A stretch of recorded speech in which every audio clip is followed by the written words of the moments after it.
Kenji's got a point there. Still, I feel like I should at least offer to run with her. Bam! Go! God damn it, I was not expecting this.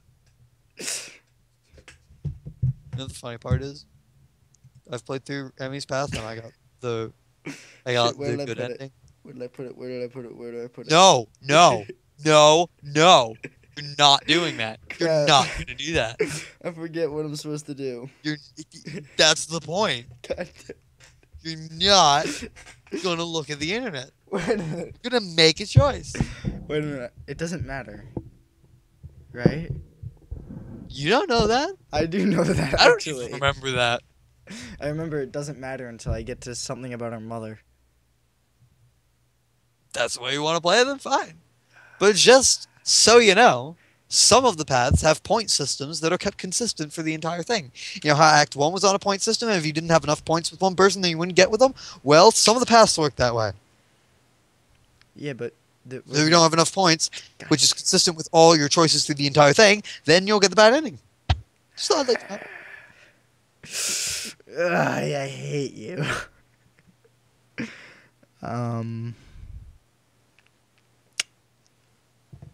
You know what? My point is I just want you to make your decision based on how you'd actually decide. I don't know. Well, he said to run, so we're running. Okay. Hey, I'll run with you. I might as well, right? Emmy shakes her head empathetically.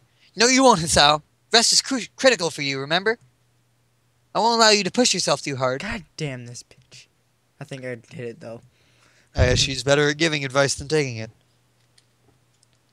I think it's whatever you say, Emmy. I think it's probably best not to press the issue. I think I did it. I think I got it. As we approach the girls' dormitory, it starts to rain again. Emmy's expression sours slightly. Oh man. Stupid rain. Hey, it'll let up soon enough. You can go running then, right? Emmy snorts, seemingly amused. Like I'm not gonna run in the rain. Can I Well, slap shouldn't. this bitch? Well, you shouldn't. You'll catch a cold. That's not how you catch a cold. Everyone in the world seems to think it is. Yeah, but it's not. Emmy waves her hand airily. Ridiculous, I don't get colds. She's gonna get sick the next day, isn't she? My immune system is far too strong for something like that. I can't help but laugh. Well, I'll see you tomorrow then, okay? Yeah. Thanks for coming. Oh, and for carrying that picnic basket. I'll bring it for lunch tomorrow. We can have our picnic on the roof. Sounds good to me. See you then. Emmy grabs the basket for me and shoots through the door. Ugh. Rin gives me a sort of half nod and ambles inside as well. Damn, it's wet out here. I need to get back into my room and into some dry clothes. I'm soon in front of my door, but I'm intercepted by the sudden appearance of Kenji, who seems to be carrying a stack of books. Apparently. Hey man, give me a hand, would you? No. Huh? The books are unceremoniously dumped into my arms as Kenji fumbles with his room key. Thanks, your lifesaver.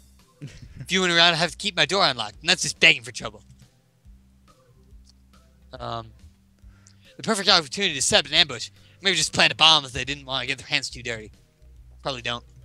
Afraid they'll break a nail or something if they have to stab me. Wait it. My mind thinks about digesting the verbal torrent that's just been unleashed, but elects to remain comfortably in the dark. Uh-huh. Anyway, where have you been, man? I could have used some help carrying these back from the library. I knocked on your door, but you weren't there. Too bad. Oh, sorry. Not really. You appear to think I'm some sort of pack mule. Yes, you are, Sal. I was out with Emmy and Ren. Kenji staggers back in shock. You should expect this by now. It looks like I just shot his dog. We did. The limbless ladies again? What did you do this time? Well, we wound up at Shanghai. I'm prevented from continuing by a sudden exclamation of despair. Shanghai? Why the Shanghai? No, man. You can't just go to the damn Shanghai. One does not just walk into the Shanghai. It's the most dangerous place in the city, man. A veritable stronghold of their best agents. I know! I've met them! You've all stop at nothing to lull you into a false sense of security, and then BAM! He hits his door for emphasis. Well, it's gone. Bus pass, gone. Identity, fucking gone, man. Promise me that you won't go there again. He seems so vehemently opposed to the idea of the Shanghai that I'm willing to lie a little in order to get to my room. Sure, I won't go there again. Or at least I won't ever tell you I've gone there again. This seems to mollify my bespectacled companion. Those were some words. Good, good.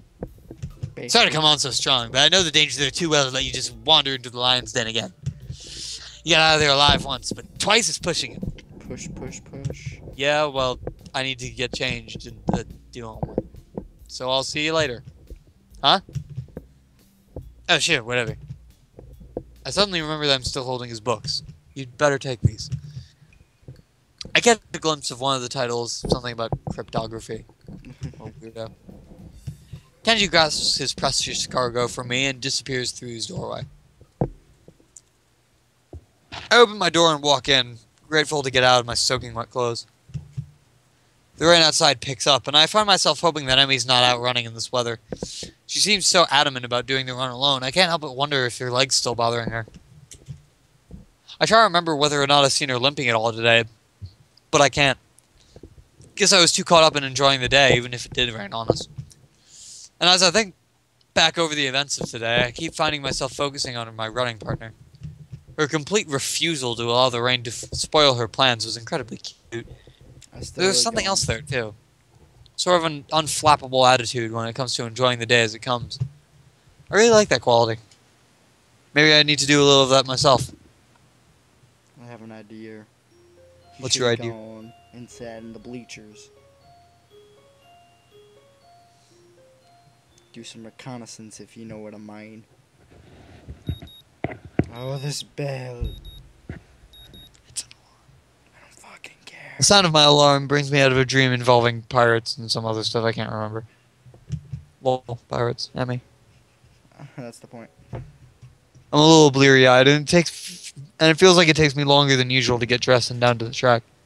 A glance at my watch reveals that I was right. I am in fact running a little late. The thing is, there's no Emmy. That's odd. She should be here. She should definitely be here. I mean, I was late. I guess I wasn't the only one who had trouble getting up this morning. The thought crosses my mind that it never quite stopped raining yesterday. Did she go running anyway? It seems likely. That means a lot of things, but cautious isn't one of them. She probably figured the rain wouldn't stop, and that's why she was so adamant about running alone. Still, I would have gladly run with her, even if it wasn't the rain. Heck, if anything, I would have been able to convince her to come in once it got really bad. That would be why she didn't want me along, of course. Even so, I can't help wanting to know where she is. Well, nothing for it. I'd better stretch and run and hope that Emmy shows up with a grin and an excuse.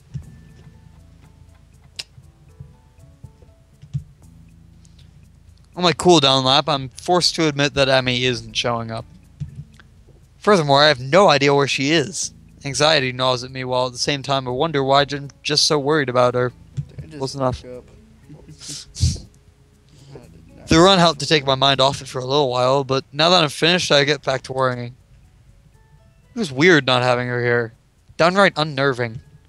It suddenly dawns on me that I've been running to hang out with Emmy as much as I've been running to stay healthy. Probably more to be with Emmy now that I think of it. It's one of those things that are completely obvious, yet somehow I never realized it. She really is someone I enjoy being with. As revelations go, it's hardly world-shaking. All the same, I find myself feeling slightly shocked. When did this happen? Well, no time to think about this. Though I want to ponder this new development, I have a greater desire to figure out what's happened to Emmy. I'll ask the nurse when I stop in to see him. Well, you seem to be in good shape, Sal. That's good to hear. I replace my shirt and stand to leave as usual. Except instead of leaving, I ask a question. Hey, where's Emmy? She didn't show up this morning. Is she okay? While I try valiantly to conceal the anxiety in my voice, the nurse's expression suggests that I failed miserably. You mean she didn't tell you? She's sick in bed. What? Sick? The nurse shrugs. Yeah, she came to my office early this morning with fever. To be honest, I'm surprised she made it here. She was burning up when she arrived. I believe she planned to let you know, but asked me to tell you. Damn it! The nurse gives me a sheepish smile that seems at least partially sincere. I told her I'd stop by the track to let you know in case she forgot to. Sorry about that. You don't need to tell Emmy that I forgot, right? I return the nurse's smile with a devious one of my own. Oh, of course not. This is fine blackmail material.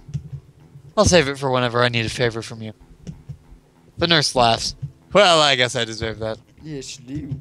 But, you know, I've got tons of blackmail on you that you're not even aware of. So don't push your luck, okay? My expression earns another laugh from the nurse. I'm just kidding us out. But seriously, don't tell me I forgot, okay? Your secret is safe with me. Oh, good. Now go on, get out of here. Wait, I've got one more question. Shoot. She gonna be okay? Oh yeah, definitely. Her fever was high, but it was already starting to go down by the time she came to my office. I'll probably check up on her again at lunch to be sure, but I expect she'll be up and about by the evening, no matter what I tell her. Maybe I should go visit her after class. Takes me a second to realize that I've spoken aloud. The nurse raises an eyebrow and gives me a searching glance for a moment. Well, it might not be a bad idea. You could let me know if she's taking a turn for the worse, I guess. But no funny business, you got it? I know what meds you're on, after all. Excuse me? I think that's a threat against my life, but I'm not sure. I don't understand what just happened.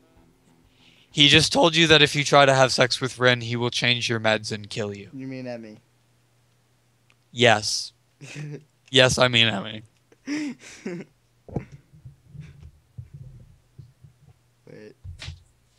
Either way, I assure the nurse that my intentions are chaste and exit the office. Ren is my wife. We shut up.